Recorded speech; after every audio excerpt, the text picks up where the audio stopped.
봄 기운이 완연해 줍니다. 그죠? 이제 옷차림도 점점 가벼워질 것 같습니다.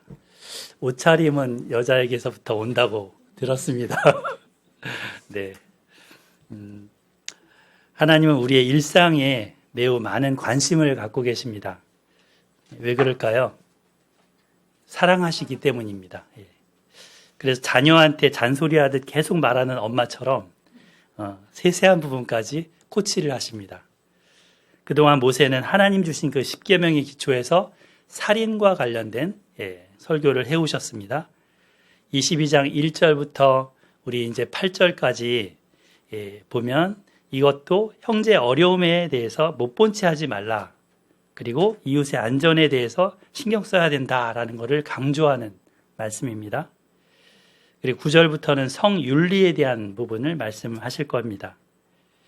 어떤 남자가 약혼한 여자와 이런 그 잠자리를 한다든지 약혼하지 않은 여자와 잠자리를 한다든지 이런 것에 대해서 금지하는 법률이 나옵니다. 성경은 이 음행의 문제를 매우 심각하게 여기고 있습니다. 영적인 문제이기 때문인 거죠. 사도 바울도 음행을 자기 몸의 죄를 범하는 것이다 라고 경계를 했습니다. 그러므로 이제 예수 그리스도를 믿는 그리스도인은 예수 그리스도로 옷 입어야 됩니다.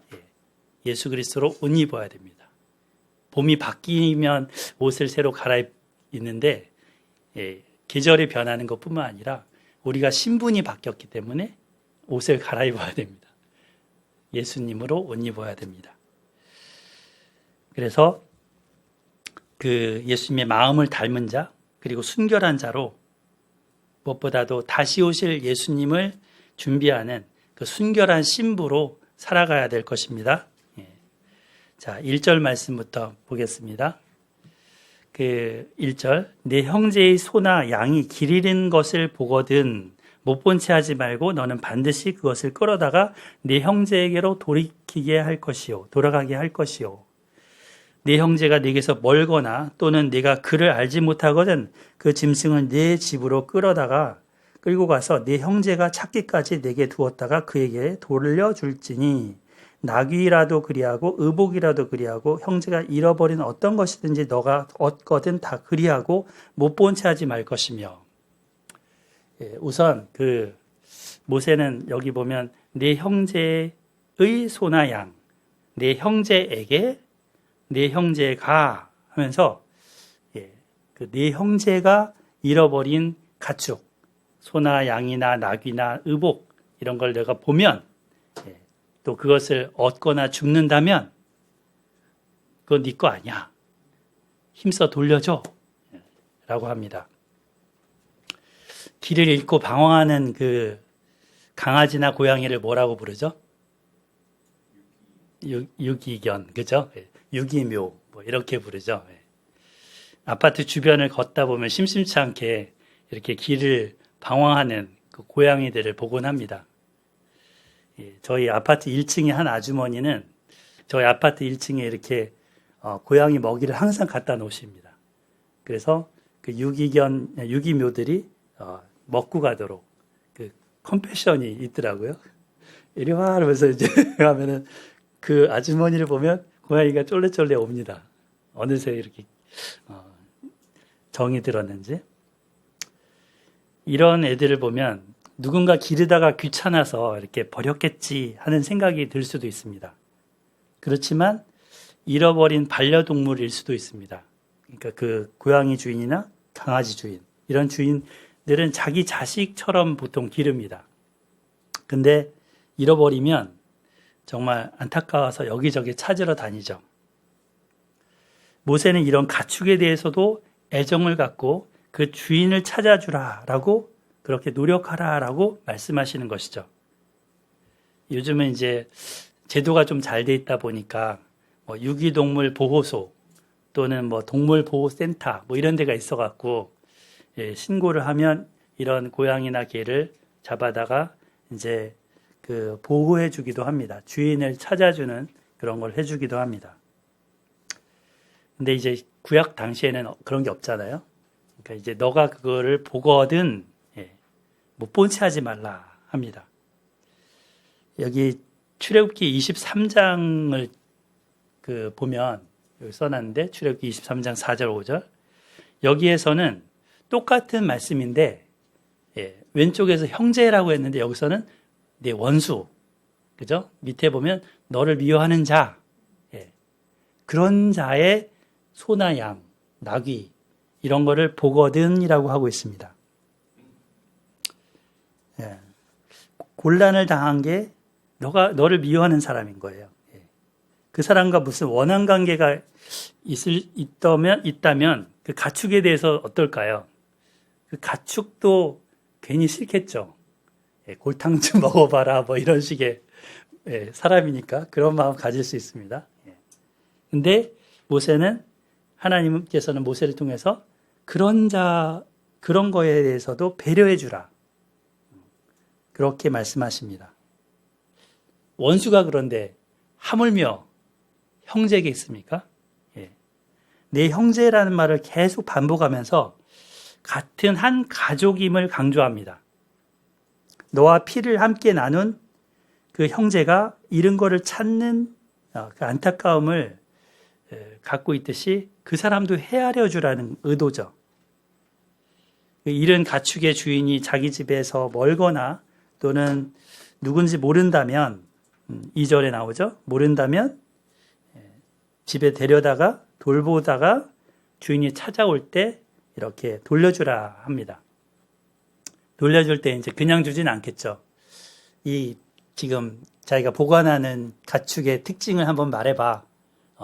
진짜 주인인지 알아내기 위해서.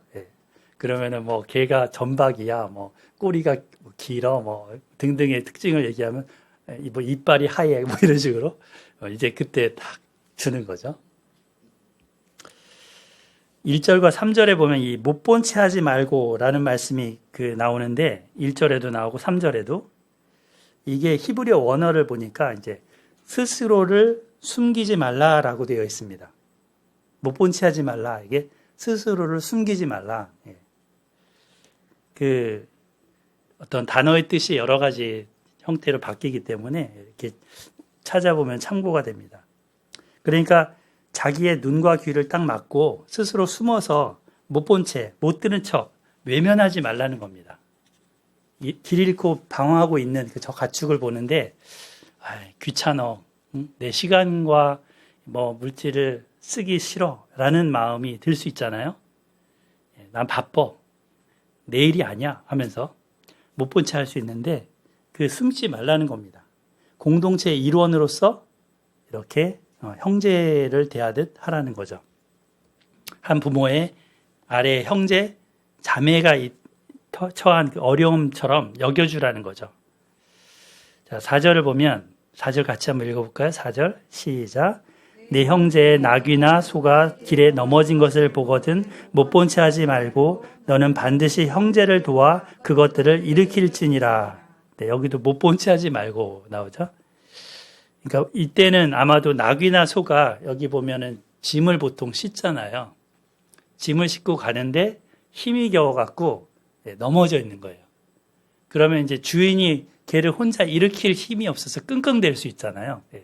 그거를 이 사람이 옆에 지나가다 본 거예요. 그러면 못 본 채 하고 자기를 더 이렇게 하고 가지 말고 너 달려가서 뭐 제가 좀 도와드릴까요? 하면서 이제 같이 힘을 써갖고 걔를 일으켜주고 도와주라는 거죠. 이렇게 얼마나 좀 보기 아름다운 장면입니까? 그래서 사실은 우리가 형제를 도우라 하는 건데 보통 이제 우리가 인류애라는 게 있잖아요. 그런 자세로 늘상 이렇게 산다는 것은 사실은 성자가 아닌 한 어렵습니다. 어려운 사람의 모습을 보면서 달려가서 거들고 돕고 수고하고 애쓰는 것, 그것이 참 아름답고 선하다는 건 알지만 정작 내가 그 상황에 딱 처해 있을 때는 과연 달려갈까? 그게 퀘스천이죠. 그렇지 못할 때가 많습니다. 쉽지 않습니다. 저도 그렇고 아마 여러분도 그럴 것입니다. 근데 성경은 계속해서 이런 형제를 강조하고 있습니다. 적극적인 섬김과 사랑의 실천을 말씀하고 있습니다. 현대인들한테는 이게 어색하기도 하고 또 불편하기도 한 말씀이 될 수 있습니다. 나의 성취나 나의 성공을 위해 달리는 사람, 경쟁에서 이겨야만 행복을 쟁취할 수 있다는 그 생각에 잡혀 있는 사람, 이런 사람들한테는 도저히 접수가 되지 않는 말씀입니다. 아마 그가 손을 뻗치고 이렇게 못 본 채 안 하는 대상은 누굴까요? 내 핏줄, 내 형제, 자매, 자녀, 부모님, 요 정도 일 수 있습니다. 그렇다면 이 형제라는 범위를 좀 더 넓혀보자는 겁니다. 모세는 네 형제라고 하는 이 대상이 어쩌면 이 출애굽기에서 네 원수에게까지일 수 있습니다. 같은 동족이지만 평소에 사이가 안 좋은 사람일 수도 있습니다. 나에 대해서 그다지 좋은 평을 하고 다니는 사람이 아닐 수도 있습니다. 이렇게 해석하신 분이 복음서의 예수님이십니다. 예수님은 산상수훈에서 이 형제 사랑을 원수 사랑까지 연결시키셨습니다. 마태복음 5장에 나오죠. 마태복음 5장, 또 내 이웃을 사랑하고 내 원수를 미워하라 하였다는 것을 너희가 들었으나 나는 너에게 이르노니 너희 원수를 사랑하며 너희를 박해하는 자를 위하여 기도하라. 이같이 한즉 하늘에 계신 너희 아버지의 아들이 되리니 이는 하나님이 그 해를, 그 하늘의 해, 쨍쨍 태양, 그 태양을 악인과 선인에게 골고루 다 비춰주시고 비가 올 때는 은혜의 비만 내려주는 게 아니고 불의한 사람한테도 똑같이 내려주신다. 그래서 너희도 하늘 아버지의 그 온전하심처럼 너희도 온전하라 하셨습니다. 예수님이 이렇게 사랑하라고 또 이렇게 기도하라고 하는 그 근거가 뭐예요? 하늘의 아버지의 그 선하심과 인자하심, 그것에 닿아 있습니다. 하늘 아버지께서는 악한 자든 선한 자든 이 의로운 자든 불의한 자든 똑같이 공평하게 해주고 계십니다. 자연을 통해서. 근데 무신론자들은 보면 그 입으로 하나님이 어디 있어? 하나님 없어. 그러면서 하늘을 향해서 삿대질을 하기도 하고 자기의 주장이 정말 모든 그 것을 다 안다는 듯이 이렇게 얘기를 해댑니다. 그렇지만 그가 얘기하는 걸 잘 들어보면 어떤 절대 기준을 가지고 얘기를 하고 있습니다. 어떤 양심을 가지고 얘기를 하고 있습니다. 이 기준과 절대 기준과 양심이라는 것은 누가 주신 거예요? 그가 없다고 하는 그분이 주신 겁니다. 이거를 없애버리면 그의 말의 모든 논리랄지 이런 것들이 다 흐트러져 버립니다. 그래서 이 선하신 하나님은 그런 사람들에게조차도 비도 내려주시고 햇볕도 쬐어주시고 봄, 여름, 가을, 겨울 다 주시고 먹을 것도 주십니다. 예수님은 그래서 원수 사랑, 말로만이 아니라 하늘 아버지의 그 마음으로 하도록 하시면서 본인도 그렇게 하셨습니다. 로마서 5장 10절, 우리가 원수 되었을 때, 우리가 아직 죄인 되었을 때 그의 아들의 죽으심으로 말미암아 하나님과 화목하게 되었은즉, 우리가 여전히 하나님과 원수되어 있는 그때 하나님이 먼저 우리를 이렇게 손을 내미셨다는 거죠. 먼저 그 아들이 죽으셨다는 거죠. 우리 형제를 돕는 그 선행은 이러한 주님의 희생과 섬김에 기초해야 됩니다. 내 힘으로는 안 되기 때문에, 내 그냥 천연적인 자연적인 이 마음 상태로는 안 되기 때문에 예수님으로 옷 입는 데서부터 시작해야 합니다. 그냥 인류애라는 그 도덕성에서 시작하는 그 선행이나 윤리는 한계가 있습니다. 내게는 그럴 만한 내적인 자원이 그다지 없습니다. 인간 김원주 안에, 또 인간 우리 양주경 집사님 아내. 예. 물론 선하신데 그 돌봄의 힘은 스스로에게서 나올 수 없습니다. 위로부터 주어지는 예수님의 사랑을 힘입을 때 가능합니다. 성령 하나님의 능력과 예수님의 은혜를 그 은혜가 뒷받침이 되어야 합니다. 자, 그래서 이제 우리가 그 크신 사랑을 받은 자로서 이 사랑을 배워가고 형제와 자매의 그 아픔이 눈에 들어올 수 있게 됩니다. 귀에 들어오게 됩니다. 숨지 않을 수 있습니다. 못 본 채 하지 않고 이렇게 사마리아 사람처럼 선한 사마리아 사람처럼 달려가서 자기의 사죄를 내놓으면서 도울 수 있는 거죠. 이웃이 되어줄 수 있는 거죠.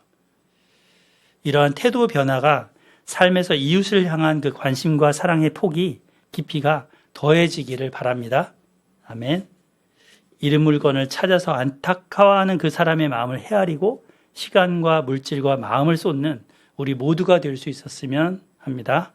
아멘.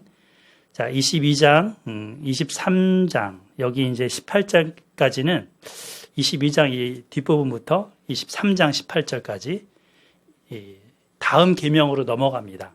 여태까지는 무슨 계명이었어요? 살인하지 말라 6번째 계명이었죠. 이제 여기서부터는 7번째 간음하지 말라와 관련된 계명들을 말씀하십니다. 자, 남자와 여자는 태어날 때부터 어때요? 성적인 정체성이 다르죠. 남자는 남자대로, 여자는 여자대로의 역할과 태도가 있죠. 그것이 필요하죠. 5절 읽어볼까요? 5절 시작. 여자는 남자의 의복을 입지 말 것이요 남자는 여자의 의복을 입지 말 것이라. 이같이 하는 자는 내 하나님 여호와께 가증한 자이니라. 네. 그 남녀의 그 성적인 차별, 그 정체성 이런 게 혼동이 되면 혼란이 일어납니다. 지금 여기 한글 성경, 개역 한글에는 똑같이 남자의 의복, 여자의 의복이라고 되어 있지만 이제 이 부분도 히브리어 원문을 찾아보니까 조금 정확하게 번역을 하면 남자라기보다는 전사의 물건 이렇게 돼 있어요. 남자의 의복이 전사의 물건 이렇게 돼 있다고요. 그게 여자에게 있게 말 것이요. 좀 다르죠? 번역이. 전쟁에 나가는 군인의 물건, 이게 뭐가 됐을까요? 군복이 있을 수 있죠. 뭐 창이나 칼이나 또는 장신구가 될 수도 있습니다. 이런 것을 여자가 차지 말 것이요. 이런 얘기예요. 반대로 그 전사가 여자의 외투를 입지 말 것이요. 이렇게 되어 있습니다. 그게 부적절하다는 거죠. 물론 여군이 된다면 이런 군복을 입어야 되고 이제 무기를 들어야 되는 건 맞죠. 근데 이제 당시에 그런 대부분의 군인들은 누구였어요? 남자잖아요. 지금은 여군도 있지만. 그래서 이렇게 말씀을 하고 있습니다. 또한 이것은 뭘 의미합니까? 남자는 남자의 의복을, 여자는 여자의 의복을 입으라는 것은 각자 성에 맞는 태도와 자세를 가지라는 것이죠. 근데 현대의 패션 문화는 어떨까요? 그렇죠. 유니섹스 유니폼. 네, 누구나 남녀 구별 없이 입을 수 있는 옷. 또는 남자가 여자 옷을 입어서 폼이 나면 허용해주는. 여자가 또 남자처럼 이렇게 머리도 짧게 하면서 이렇게 뭔가 멋있게 보인다고 하는 것도 용인해주고 또 박수를 쳐주는 그런 패션 문화가 있습니다. 근데 이제 요즘은 보면 이런 것이 좀 더 나가게 되면 성인지라는 말 들어보셨나요?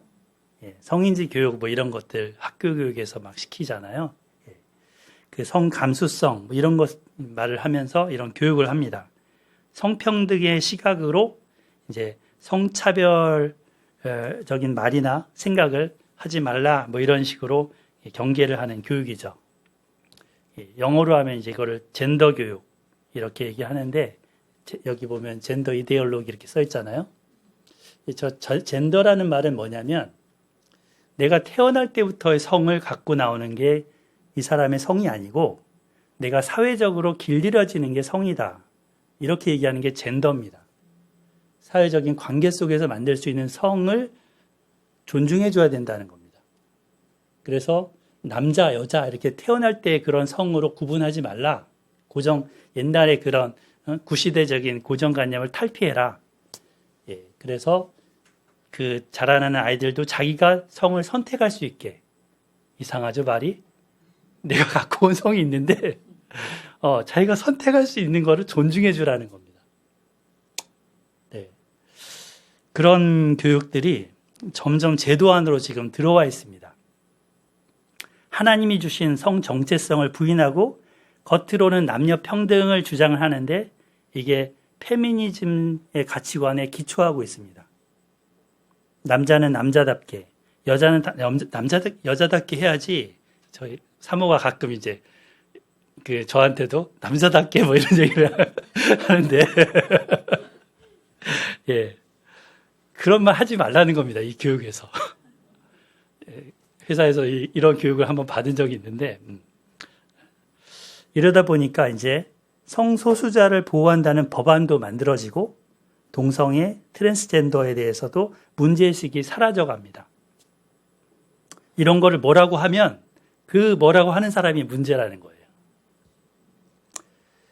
근데 성 정체성을 잃고 다른 이성의 옷차림을 하는 것은 하나님이 처음 주신 성을 무시하고 파괴하는 것입니다.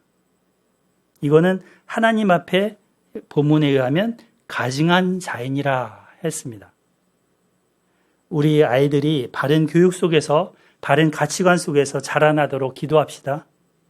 이 나라의 교육이 이런 젠더 이데올로기를 따라가지 말고 정말 성경적인 가치관에 서도록 기도해야 할 때입니다. 아멘. 자, 6, 7절을 보면 넘어가 보면 이제 새 둥지에 어미새와 새끼새들이 이렇게 알을 낳는데 다 취하지 말라 하십니다. 어미는 어떻게 해요? 잡지 말고 놔주고 알이나 새끼만 잡아서 이제 음식으로 취하라는 거죠. 이 의미가 뭘까요? 이게 본문에는 그냥 이렇게만 뚝 나와갖고 설교자를 아주 애를 먹게 합니다. 이 본문이 참 어렵습니다. 여러분들 어렵죠? 왜일까? 그래서 성경학자들도 이런 의미일까 저런 의미일까 막 이렇게 의견을 내놓습니다. 가장 이제 설득력 있는 해석은 사냥감이지만 둘 다 어미새도 사냥감이고 알이나 새끼새도 사냥감이겠지만 그 어미를 놓아주면 어떻게 돼요? 나중에 어미새가 또 새끼를 낳을 거 아니에요. 예. 그러면 그 나중에도 식량감이 있게 됩니다. 근데 다 잡아버리면 나중이 없는 거죠. 예. 그런 해석이 있습니다. 저희 아버지는 저기 남양주에서 그 충령산 밑에서 농사를 지시는데 뒷뜰에 닭을 키우십니다. 그 닭들이 굉장히 막 잘 뛰어다니기 때문에 통통합니다. 쟤를 잡아먹고 싶은데 예, 알을 주십니다. 계란을 주십니다. 걔는 계속 낳아야 되니까. 예. 웬간에서는 안 잡습니다. 아주 특별한 날. 예, 씨암탉 잡는 날이 있는 거죠. 무분별하게 다 잡으면 시간이 갈수록 먹을 것이 줄어들 수 있기 때문에 절제하라는 것입니다. 자, 그 다음에 이제 8절 넘어가 보면 집 지을 때 옥상에 난간을 설치하라는 내용까지 나옵니다. 참 가르침이 디테일이 있죠. 예, 엄청 디테일하십니다. 8절 우리 10대 분들만 한번 같이 한번 읽어볼까요? 예, 우리 청소년들만 예, 시작.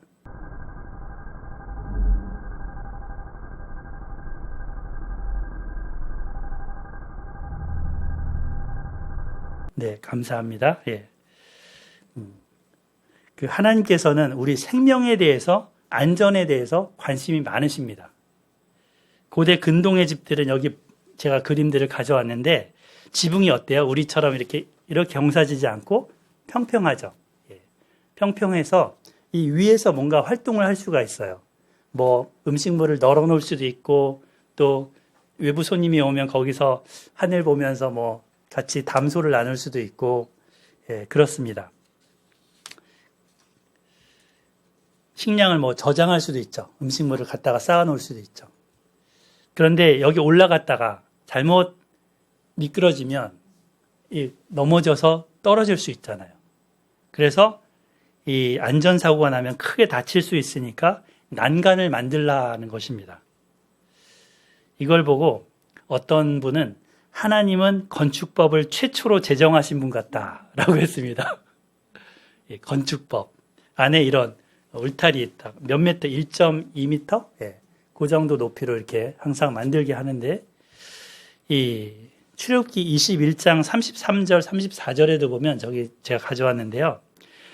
구덩이에 이제 땅을 이렇게 팔 때 구덩이를 파놓고 그거를 메우지 않고 있다면 누가 지나가다가 빠질 수 있잖아요. 그러면 그 사람에게 책임이 있다. 그래서 그 부분을 말씀하고 있는 것이 있습니다. 보상을 잘 해줘야 된다. 그것을 짐승의 임자한테 돈으로 주고 만약에 그 동물이 거기 빠져갖고 죽으면 이제 돈으로 보상해주면서 죽은 거는 그 사람이 차지해라. 이런 식으로 아주 디테일하게. 그러니까 옥상의 난간이나 바닥에 뭐 싱크홀 같은 이런 구멍들에 대해서도 관리자가 책임을 져야 된다는 얘기를 이 BC 1500년 전에 하고 있는 거죠. 근데 이제 최근에 우리나라에서 법을 하나 만들었어요. 그 법이 뭐냐면 중대재해처벌법. 그게 시행이 되고 있습니다.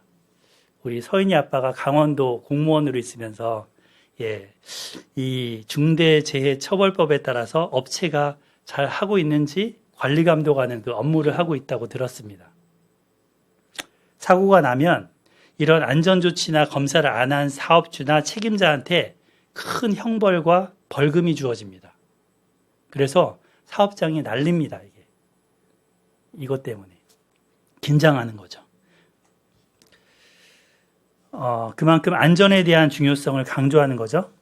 근데 여전히 안전 불감증이 곳곳에 있습니다.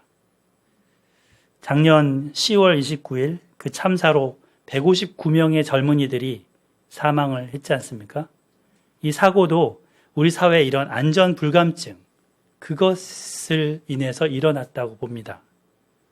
경각심을 더 크게 주고 있습니다. 하나님의 그 섬세한 돌봄의 마음을 안다면 세세한 부분에까지 타인의 생명과 안전을 생각해야 할 것입니다. 내 권한과 책임이 있는 범위에서 다른 사람의 생명에 대한 그 어려움이 혹시 없는지 평소에 잘 살펴갖고 보는 것이 크리스찬의 모습이라는 거죠. 옛날에 제가 다른 교회 다닐 때 거기서는 소방훈련이라는 걸 했지 않습니까? 그래서 평소 주일날 이제 그 딱 어떤 시간을 딱 해놓고 대피훈련을 했습니다. 왜냐하면 그게 지하에 있었기 때문에 지하에서 화재가 나면 이제 꼼짝없이 어린아이까지 재난을 당할 수 있기 때문이었죠. 그런 훈련을 주기적으로 했습니다. 이런 거는 참 좋은 선례라고 보여집니다. 자, 9절 보겠습니다. 내 포도원에 두 종자를 섞어 뿌리지 말라. 그리하면 네가 뿌린 씨의 열매와 포도원의 소산을 다 빼앗길까 하노라. 앞서 지금 남자가 입는 옷, 여자가 입는 옷, 그걸 구분하라 했는데 그런 것처럼 밭에다가 종자를 뿌릴 때도 이 종자를 뿌릴 곳과 저 종자를 뿌릴 곳 나눠서 하라는 거죠. 같이 섞어서 한 군데 같이 하지 말라는 거죠. 아마도 이제 포도나무를 심는 그 장소에 뭔가 곡식을 같이 뿌리는 것, 그걸 얘기하고 있는 것 같아요. 왜 이렇게 금지하시는 걸까? 사실 농사에 있어서 이게 견해를 찾아보니까 두 가지 견해가 있어요. 섞어 뿌리는 게 유익이 있다는 견해와 이게 유익이 없다는 견해가 있어요. 섞어 뿌리라는 거에 유익이 있다는 견해는 일종의 우리 나중에 양중희 집사님 한번 보조 2부에 한번 얘기해 주세요. 그 같이 뿌리면 다른 작물을 이제 뿌리면 얘는 얘가 먹는 양분이 있고 얘는 얘가 먹는 양분이 있으니까 이게 서로 윈윈이 된다는 거예요. 그래서 두 가지 같이 거두면서도 뭔가 보조를 할 수 있다. 또 한 가지는 병충해. 병충해를 얘가 이제 보통 먹을 수 있는데 이것이 다른 식물이 그거를 막아주는 효과를 가져올 수도 있다. 뭐 이런. 반대는 뭐냐? 일단 재배 조건이 다르기 때문에 관리가 힘들다는 거죠. 하나 키우는 거랑 얘 키우는 거, 두 개 키우는 거랑. 그리고 경쟁에서 서로 이게 있기 때문에 어느 정도 있기 때문에 요것만이 키웠을 때 실한 열매를 잘 못 얻을 수 있다는 겁니다. 그래서 맛이나 그런 결실의 크기나 이게 다를 수 있다 얘기를 합니다. 근데 중요한 거는 여기가 뭐냐면 섞어라는 부분입니다. 섞어. 밑줄 한번 그어보세요. 섞어라는 부분. 구약시대 때는 보통 그냥 이런 생활의 지침서만을 준 게 아닙니다. 이 생활 지침서 같은 거에 영적인 의미를 담고 있습니다. 그래서 그 이방인과 섞이지 말라는 말씀도 있었죠. 그래서 이런 작물을 같이 키울 때도 섞는 거를 하다 보면 니네들도 섞는 거에 대해서 별로 구분 안 짓게 될 것 같으니까 하나님의 그런 염려가 있잖아요. 예. 그래서 이것부터 초반에 이렇게 습관을 들이는 거죠. 그렇게 좀 보여집니다. 자, 10절 보면 계속 섞는 부분이 계속 나와요. 여기 보면은 소도 있고 저쪽에 뭐가 있어요? 나귀가 있죠. 같은 멍에를 졌죠. 근데 이거를 이제 그 결의하여 갈지 말아라. 체형이 다르죠, 일단. 힘도 다릅니다. 그러다 보니까 작은 애가 더 힘들까요? 큰 애가 더 힘들까요? 하여튼 균형이 맞지 않으니까 뭔가 뒤뚱뒤뚱 거릴 수도 있고 얘는 빨리 가는데 쟤는 늦게 가고 이럴 수 있습니다. 둘 다 힘듭니다. 그래서 짐승을 배려하라는 것이기도 하겠죠. 근데 여기도 영적인 진리, 영적인 의미를 담고 있다는 겁니다.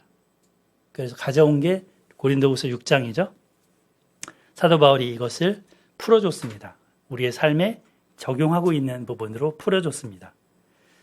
너희는 믿지 않는 자와 멍에를 함께하지 매지 말라. 그러니까 너희가 소라고 보면 이제 믿지 않는 자는 낙인 거죠. 예. 소는 정한 짐승, 나귀는 부정한 짐승 이렇게 되니까 그 함께 멍에를 매지 말라.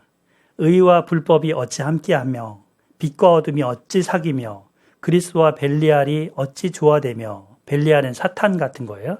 예, 어찌 조화되며 믿는 자와 믿지 않는 자가 어찌 상관하며 하나님의 성전과 우상이 어찌 일치가 되리요. 이 말은 되지 않는다 이거죠. 예.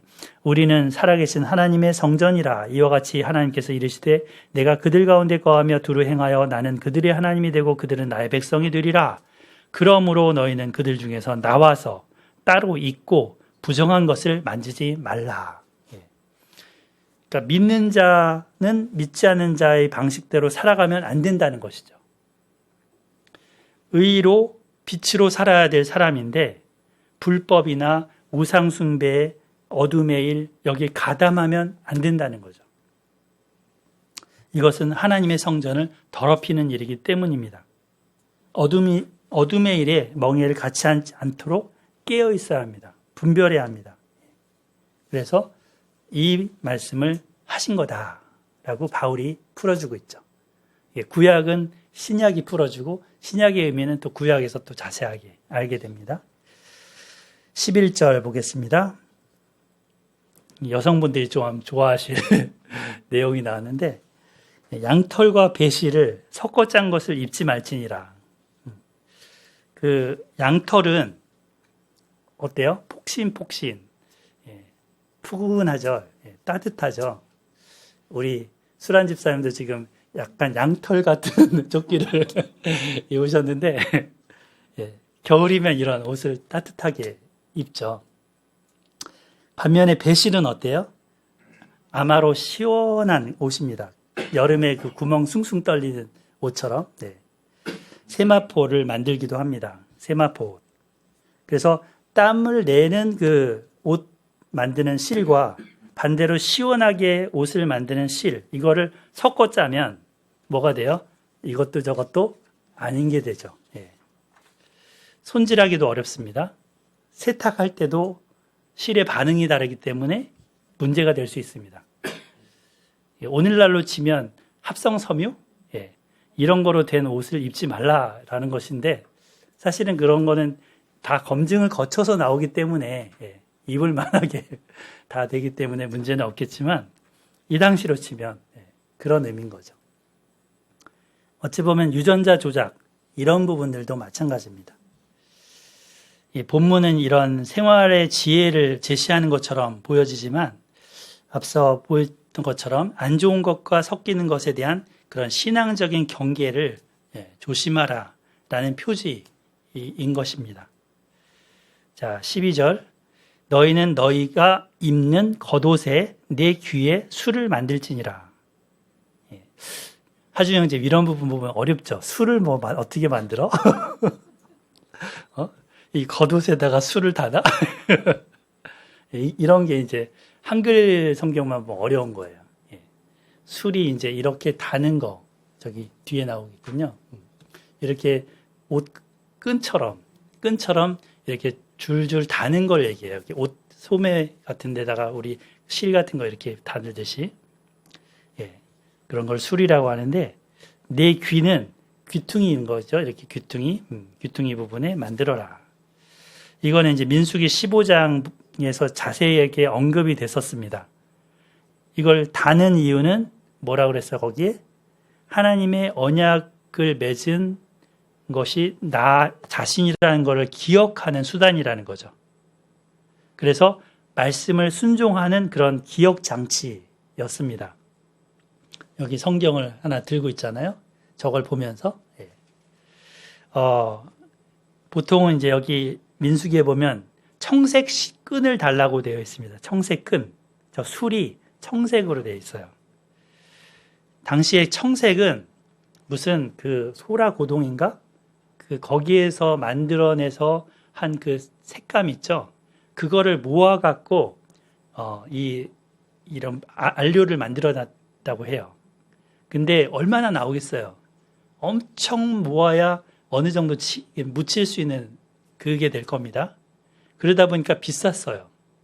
그래서 옷감에다가 이런 색깔을 물들이는 거는 귀족이나 왕족이나 이런 사람들만 물들여서 입었습니다. 이런 거를 입는다는 거는, 입고 있다는 거는, 저 사람 높은 양반. 우리나라 조선시대 때도 보면은 옷에 따라서 다르잖아요, 계급이. 이렇게 봤습니다. 근데 서민들에게도 이렇게 물들인 부분을 달라는 거예요. 이 얘기는 뭐냐면, 너는 하나님 앞에 귀족, 왕족 같은 사람이야. 라는 의미를 새기는 거죠. 나는 이런 고귀한 존재구나. 이런. 그래서 더럽고 악한 것을 조심하면서 순결을 지켜야 되겠다라는 의식을 갖게 합니다. 내 몸을 함부로 굴리면 안 되는구나. 그래서 술을 달아서 죄 짓는 것을 억제하는 그 수단으로, 역할로 삼게 하는 것입니다. 자, 또 넘어갑니다. 우리 13절부터 30절까지는 이제 6번째 계명에서 7번째 계명으로 지금 계속 넘어오고 있죠. 순결한 결혼 생활에 대한 말씀입니다. 13절부터 먼저 21절까지 보면 처녀라는 표에 대해서 얘기를 합니다. 그 여자가 처녀냐 아니면 아니냐 이런 거. 그래서 어떤 남자가 이제 아내를 맞이해서 결혼을 해서 아내를 맞이해서 첫날밤을 치렀어요. 근데 그 다음 이 남자가 자기 아내를 미워하는 마음이 들었다는 겁니다. 여기 보면 거기 13절에 나오죠. 그를 미워하여. 그런데 그녀를 미워하여. 사실 이런 부분들이 좀 아쉬워요. 그하면 우리는 남자를 생각하잖아요. 그녀를 미워하여. 또 그에게 들어간 후도 이제 그녀에게 들어간 후에 이 말이죠. 비번거리를 만들어서 그녀에게 누명을 씌워서 말을 했다는 거예요. 내가 이 여자를 맞이하였더니 그녀와 동침할 때 그녀가 처녀임을 보지 못하노라. 이렇게. 예. 그러니까 이 남자는 이제 이 여자를 아내로 맞아들이긴 했지만 아마도 자기의 정욕을 푸는 대상으로 여겼던 것 같습니다.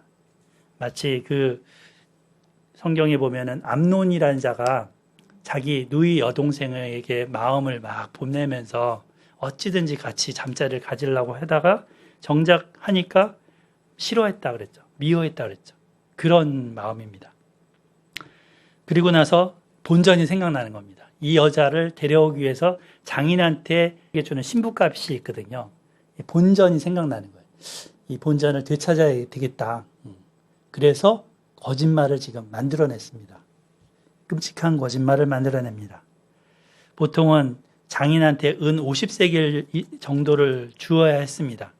그게 얼마 정도 되는지는 좀 가늠이 어렵지만 아마 큰 액수였을 겁니다. 이 남자가 이제 비방거리를 만드는데 거기 우리 방금 읽은 것처럼 첫날 밤을 치렀는데 처녀임을 못 봤다라는 거예요. 이 여자가 처녀가 아니라는 거죠. 과거가 있는 여자라는 거죠. 여자 집 입장에서는 이게 뭐예요? 큰 명예훼손입니다. 당시 문화에서는 이 결혼하는 신부의 정체성, 이 성 정체성 중에 처녀성이라는 것은 필수적이었습니다. 딸이 탈선하지 않고 잘 크도록 가정교육을 잘 하는 게 딸 키우는 가정에서 그 가정교육을 잘 하는 게 중요했던 거죠. 그 부모가 꼭 해야 될 일이었던 거죠. 그래서 이제 이 신랑이 어떤 이런 거짓말에 대해서 신부는 어떻게 하겠습니까? 자기가 키운 이 딸이 처녀였다라는 증거물을 내와야 되는 거죠. 근데 고대 그 풍습에서는 그 신부가 첫날 밤을 가지면 자기 옷이나 이부자리를 부모에게 이렇게 갖다 주는 그런 풍습이 있었대요. 그러니까 이제 그게 증거가 될 수 있는 거죠. 그래서 그거를 가지고 장로들을 찾아가서 재판을 받습니다. 16절에 나오죠. 내 딸을 이 사람에게 아내로 주었더니 그가 미워해서 비방거리를 만들어 말하기를 내가 너의 딸에게서 처녀를 보지 못하노라 하지만 보라 내 딸의 처녀의 표적이 이것이라 하면서 그 자리 옷을 장로들 앞에 펼칠 것이요. 이 증거물을 딱 보여준다는 거죠. 이제 신랑이 거짓말하는 게 딱 탈로 났죠. 이때 이제 장로들은 재판을 통해서 이 신랑을 붙잡아서 팹니다. 때립니다. 벌금도 세게 매깁니다. 은 100세겔을 장인에게 주도록 합니다. 그러니까 처음에 처녀를 신부로 맞을 때는 50세겔을 자기가 또 줬는데 그거 빼앗아 올라다가 2배를 더 줘야 돼요. 그리고 나서 이 남자는 이 아내를 사실은 내보내고 싶었을 거 아니에요. 미워했다 했으니까. 근데 그 아내도 평생에 데리고 살아야 된다 했습니다. 근데 신부 쪽에서 보면, 신부 입장에서 보면 어떻겠어요? 이런 남자하고 평생 이런 남자하고 살아야 된다는 거는 얼마나 괴로울까요? 네. 그 신부 아버지랑 잘 상의하겠죠? 네. 자, 한편, 신부가 원래 처녀가 아니었다. 그러면 어떻게 되는가? 21절에 나옵니다. 그 처녀를 아버지 집 문으로 이렇게 끌고 가서 그 성읍 사람들이 어떻게 돼요? 그녀를 돌로 쳐 죽이라 했습니다. 이는 그녀가 그녀의 아버지 집에서 창기의 행동을 해서 이스라엘 중에서 악을 행했기 때문이다. 너는 이같이 해서 너희 가운데서 악을 없앨지니라. 당시에 이 남자든 여자든 순결을 잃는다면 또 간음이나 간통을 했다면 중죄로 다스렸습니다. 지금으로 치면 사실은 벌금형, 감옥형 뭐 이런 게 있을 거예요. 근데 당시는 완전히 살인한 것처럼 처형을 했습니다. 오늘날 한국 사회는 그동안 이제 우리나라가 전통적인 유교적인 그 가정, 그 가치관 속에서 이제 혼절, 순결, 이런 그 가치를 당연한 것으로 여겼었습니다. 그런데 현대에 들어서서 이 개념이 많이 사라지고 있습니다. 젊은이들 층에서는 두 남녀가 사랑한다면 결혼하기 전이라도 같이 살 수 있는 거 아니야? 이렇게 여기는 사람들이 많아졌습니다. 결혼 전에 서로에 대해서 충분히 알아볼 수 있다라는 그런 부분으로 찬성을 하고 있습니다.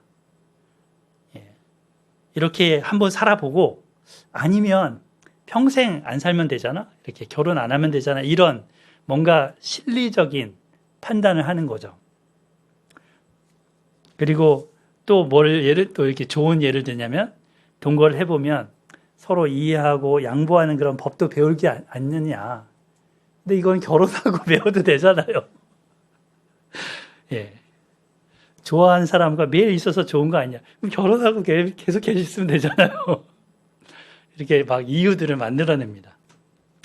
반대하는 입장에는 또 무슨 입장의 표현을 하냐면 그 남녀가 같이 결혼 안 한 상태에 있다 보면 아기를 가질 수도 있고 그러면 책임지지 못할 그런 행동을 하게 돼서 문제가 일어난다. 이런 얘기를 합니다. 어떤 윤리적인 문제를 예를 드는 건 아니죠. 그러니까 이런 이 가치관들이 나라마다 시대마다 지역마다 계속 바뀝니다. 오늘날 그 가치관은 시대에 따라서 바뀌고 바뀌어 온 겁니다. 하지만 하나님 말씀은 뭐라고 했습니까? 남자와 여자가 창세기 2장에 나오죠. 그 부모를 떠나 아내와 합하여 한 몸을 이룰지로다. 부모를 떠나서 하나님의 그 주례 속에 한 몸을 이루는 것은 결혼을 통해서, 결혼이라는 한 가정의 울타리를 통해서 만나도록 하고 있습니다. 그 가정이라는 울타리 안에서의 성을 귀히 여기고 존중히 여기면서 하라는 거죠. 왜냐하면 하나님은 우리를 너무 잘 아시기 때문에 이런 가정이라는 제도를 주셨습니다. 자유로운 연애와 성을 다루는 것은 자칫 불장난이 될 수 있습니다. 성은 소중한 가치가 있는 것입니다. 내가 가장 소중히 여기는 사람이라면 지켜주고 있다가 가정을 꾸린 후에 그녀와 또는 그와 나누는 것이 되어야 합니다. 동의하시죠? 아멘. 예. 여기 보면은 정말 이유도 많고 그렇죠? 견해도 많고 다수결로 될 수 있는 걸까요? 예. 자, 모세는 이 뒤에 보면 22절부터 이제 4가지 경우를 들면서 강간 사건이 일어난 경우에 어떻게 할 건지 말을 합니다. 4가지 경우라고 그랬는데 첫 번째는 유부녀와 어떤 남자가 성관계를 한 겁니다. 둘째는 그 어떤 남자가 약혼한 여자와 성관계를 한 겁니다. 세 번째는 약혼하지 않은 여자와 성관계를 한 겁니다. 여기 보면 네 종류가 나오죠. 마지막으로 아버지의 아내와 그런 거를 했다는 말도 안 되는 경우를 듭니다. 자, 22절. 어떤 남자가 유부녀와 동침한 것이 드러나거든 그 동침한 남자와 그 여자를 둘 다 죽여 이스라엘 중에 악을 제할지니라. 불법적인 간음이라는 거죠. 남자와 여자가 둘 다 감옥행위나 벌금행위 아니라 지금 사형에 취하라고 하고 계십니다. 둘째는 처녀인 여자가 약혼한 남자가 있는데 그녀를 어떤 남자가 겁탈을 한 겁니다. 근데 이런 경우에는 그 장소가 어디였는가가 중요합니다. 이 장소가 도시였는지 저기 어디 그 사람들이 없는 시골의 구석에 그런 들판이었는지 이거에 따라서 판단이 달라집니다. 자, 23절, 24절에 나오는데 일단 처녀인 여자가 남자와 약혼한 후에 어떤 남자가 그녀를 성읍 중에서 만나 동침하면 보통 이스라엘 약혼은 결혼과 동일하다 그랬죠. 똑같다 그랬죠. 1년 전에 보통 하는데 그래서 이 여자는 사실 유부녀하고 똑같은 겁니다. 그래서 이 남자가 이 유부녀를 건드린 거죠. 24절 너희는 그들을 둘 다 성읍 문으로 끌어내고 아까 유부녀일 경우에도 남자 여자 둘 다 죽이라고 했거든요. 그들을 돌로 쳐 죽일 것이니 그 여자 처녀는 성 안에 있으면서도 소리를 지르지 아니하기 때문이고 그 남자는 그 이웃의 아내를 욕보였기 때문이다. 너는 이같이 해서 너희 가운데서 악을 제할지니라. 악을 없앨지니라. 자, 그 다음에 이 이유가 뭐예요? 이 사람이. 이 여자를 죽이는 이유가.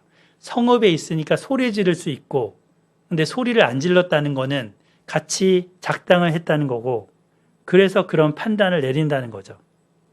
반면에 25절 만일 남자가 어떤 약혼한 처녀를 들에서 만나 이 다르죠? 앞에는 성 안에서 이거는 들에서 이럴 경우에는 그 강간한 남자만 죽일 것이다 했습니다. 여자는 죽이지 말라. 왜냐하면 그 들에서 만났기 때문에 27절 소리 질러도 구원할 자가 없었기 때문이다. 자, 이 이스라엘의 어떤 형편 상황에서 그런 문화적인 배경하에서 이런 장소들이 나오는 거예요. 오늘날은 대부분 어때요? 도시죠. 예, 도시이기 때문에 다 처벌을 받아야 되는 거예요. 자, 그 다음에 28절 유부녀도 아니고 약혼한 사람도 아니에요. 그냥 처녀예요. 이 한 처녀를 한 남자가 또 건드렸으면 어떻게 하는가? 28절, 29절. 이럴 경우에는 29절 그 동침한 남자는 그 처녀의 아버지에게 은 50세겔을 주고 그 처녀를 아내로 삼을 것이라. 그가 그 처녀를 욕보였은즉 평생에 그를 버리지 못하리라. 그러니까 처녀를 이렇게 했다는 거는 앞에 동거 얘기했었잖아. 동거, 혼전 동거 이런 거랑 똑같은 거예요. 이렇게 하면 책임지라는 거죠. 이 여자에 대해서 평생 책임지라는 겁니다. 그리고 그 장인될 사람에게도 충분한 대가를 지불하라는 겁니다. 키워준 대가를 지불하고 아내로 삼으라는 거죠. 한때 불장난일 수 있지만 책임지라는 겁니다. 근데 이 여자 입장에서 보면 자기가 좋아서 남자랑 이렇게 한 게 아니었고 당했어요. 그죠? 근데 그런 남자랑 살고 싶을까요? 정신적인 충격과 이런 그런 것 때문에 싫어할 수 있어요. 그러면 유대 전승에 의하면 신부의 아버지가 돈을 받고 딸을 안 줄 수도 있답니다. 딸이 싫대. 너 같은 자랑 살기 싫대. 돈만 빼내고 그럴 수 있다라고 나옵니다. 아빠한테 얘기를 하겠죠. 자, 그 다음 30절 마지막 절. 사람이 그의 아버지의 아내를 취하여 아버지의 하체를 드러내지 말지니라. 이 부분은 이제 근친 상간을 금지하는 내용인데 나중에 이 신명기 뒷부분에 보면 이 근친 상간에 대해서 또 자세한 열거되는 내용이 나옵니다. 그때는 심지어 엄마까지 나와요. 근데 여기에 아버지의 아내라는 거는 이 사람의 엄마가 아니고 뭔가 다른 첩이거나 그런 거죠. 그래서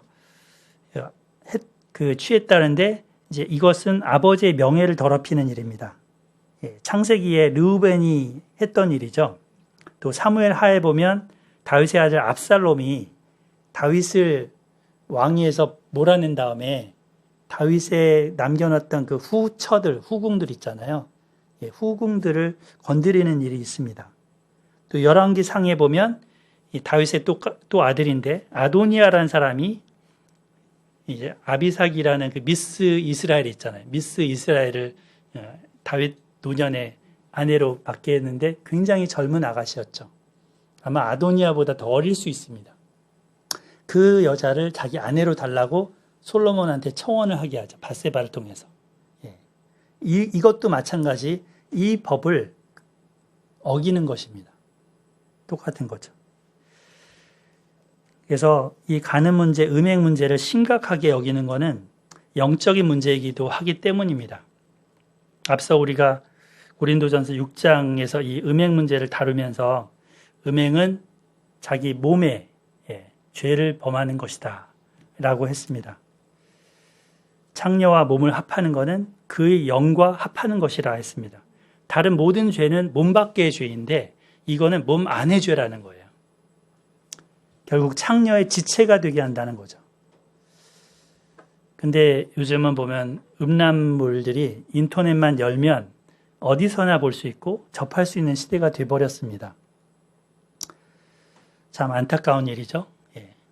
어거스틴이라는 사람을 한 명 소개합니다. 알고 계신 분들은 많을 겁니다. 우리 어린 청소년들은 아마 처음 듣는 분일 수도 있고요. 이분은 이제 지금으로부터 약 1600년 전 AD 4세기 300 몇 년 뭐 이렇게 사셨던 분입니다. 이 사람이 17살 때 유학을 했어요. 원래 아프리카 북쪽에 살던 사람인데 저기 로마 쪽으로 건너가서 거기서 유학 생활을 했습니다. 그러면서 한 여인과 육체적인 사랑에 빠졌습니다. 결혼하지 않은 상태에서. 그리고 사생아도 낳게 했습니다. 이 사람은 또 굉장히 철학적으로 관심이 여기저기 많았는데요. 19살부터 10살, 10년 동안 29살까지 마니교라는 그 이단 종교에 빠졌었습니다. 이 마니교가 뭐냐면 영지주의 그런 그러니까 영과 육은 분리하고 육은 악하고 영만 선하다. 그러니까 내 몸을 막 굴려도 나는 영으로 한 게 아니기 때문에 괜찮아 이렇게 가르치는 교입니다. 사이비교죠. 거기에 빠졌었습니다.